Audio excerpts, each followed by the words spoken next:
بسم اللہ الرحمن الرحیم السلام علیکم ورحمۃ اللہ وبرکاتہ۔ صادق ٹی وی کے نورانی قاعدہ سبق نمبر 38 میں آپ کو خوش آمدید کہتے ہیں۔ آج کا سبق ہمارا ہے میم ساکن کے قاعدے اور اس کے ہجے اور روا پڑھنے کے طریقے کے بارے میں۔ اس سے پہلے ہمارا سبق تھا نون ساکن اور تنوین کے بارے میں۔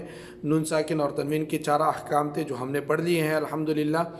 اور آج کا سبق ہمارا میم ساکن اور اس کے جو قاعدے ہیں اور اس کے روا پڑھنے اور ہجے پڑھنے کا جو طریقہ ہے وہ ہم سیکھیں گے۔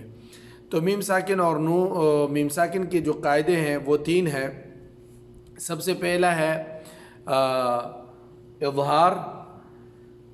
اظہار میم ساکن کے بعد الف نہیں آتا، اور میم ساکن کے بعد با اور میم کے علاوہ 26 حروف میں سے کوئی اور حرف آئے تو میم ساکن کو ظاہر کر کے غنہ کی بغیر جلدی پڑھیں گے، چاہے وہ میم ساکن ایک کلمے میں ہو یا چاہے 2 کلمے میں ہوں۔ جیسے انعمتا، یہ ایک کلمے کی مثال ہے کہ میم ساکن ایک ہی کلمے میں آیا ہوا ہے، اور ہم فیہا خالدون، یہ 2 کلموں کی مثال ہے کہ ہم الگ، میم ساکن الگ ہے اور فیہا یہ الگ ہے۔ اب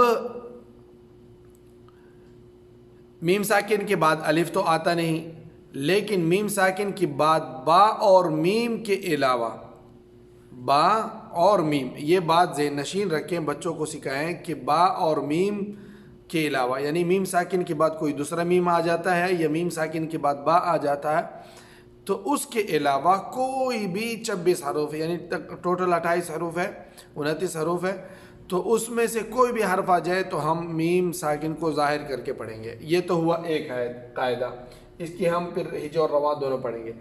دوسرا قاعدہ ہے اخفاء کا۔ اخفاء یعنی میم ساکن کے بعد حرف با آ جائے، با کا حرف آ جائے، میم ساکن ہے اس کے بعد حرف با آ جاتا ہے تو میم ساکن کو غنہ کے ساتھ پڑھیں گے، جیسے ربهم بہم، ربهم بہم، تو میم ساکن کو غنہ کے ساتھ۔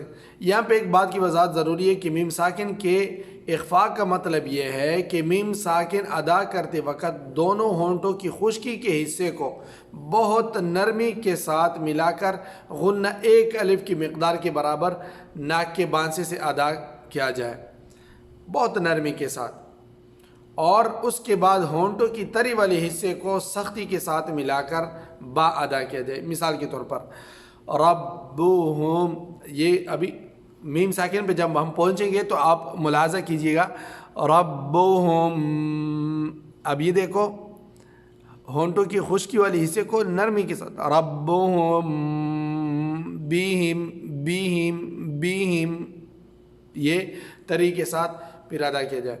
تیسرا قاعدہ ہے ادغام کا، کہ میم ساکن کے بعد میم آئے تو پہلے میم کو دوسری میم سے ملا کر غنہ کے ساتھ پڑھیں گے، جیسے الیکم مرسلون، الیکم مرسلون۔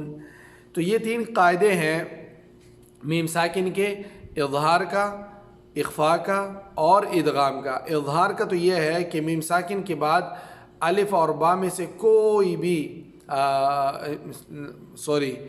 با اور میم ساکن کے علاوہ کوئی بھی 26 حروف میں سے کوئی بھی حرف آ جاتا ہے تو ظاہر کر کے پڑھیں گے۔ میم ساکن کے بعد با آ جائے تو اخفاء کریں گے، میم ساکن کے بعد میم آ جائے تو ادغام کریں گے۔ اس کے ہجے ہم کرتے ہیں۔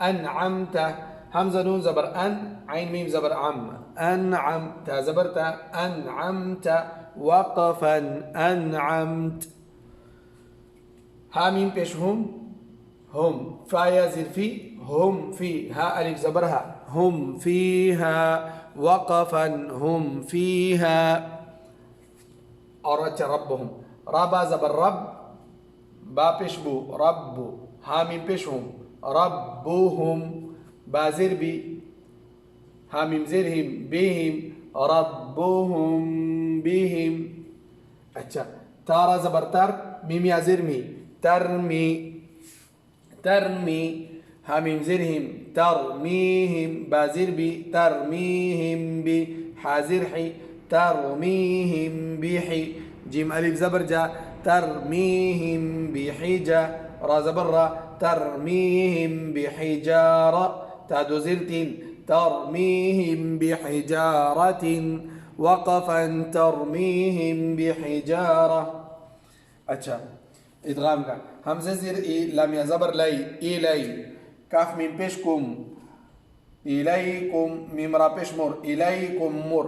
اچھا یہاں پہ یہ ذہن میں رکھیں یہ کہ ہم نے میم ساکن کا نام نہیں لیا, ہم نے کاف کو اس میم مشدد کے ساتھ ملا دیا ہے. ٹھیک ہے, کاف میم پیش کم اس میم کے ساتھ, اس میم کا نام ہم نہیں لیں گے.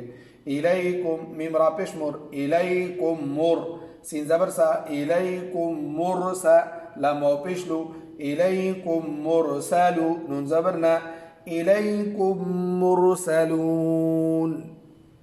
اچھا لام زبر لا حامیم پیش ہم لہم لام زبر لا حامیم پیش ہم لہم.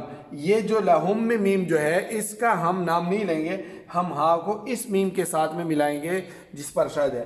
لام زبر لا حامیم پیش ہم لہم میم الف زبر ما لہم ما یا زبر یا لہم ما یا شین الف مد زبر شا لہم ما یشا حمزہ واو پیش او لہم ما یشاء نون زبرنا لہم ما یشاءون وقفا لہم ما یشاءون. یہ تھا آج کا سبق. امید ہے کہ آپ کو سمجھ آیا ہوا ہوگا. سمجھ آئے تو اس کو لائک کریں, شیئر کریں اور صدقہ جاریہ سمجھ کر دوسروں کے ساتھ شیئر کریں. جزاکم اللہ خیرا فی الدارین.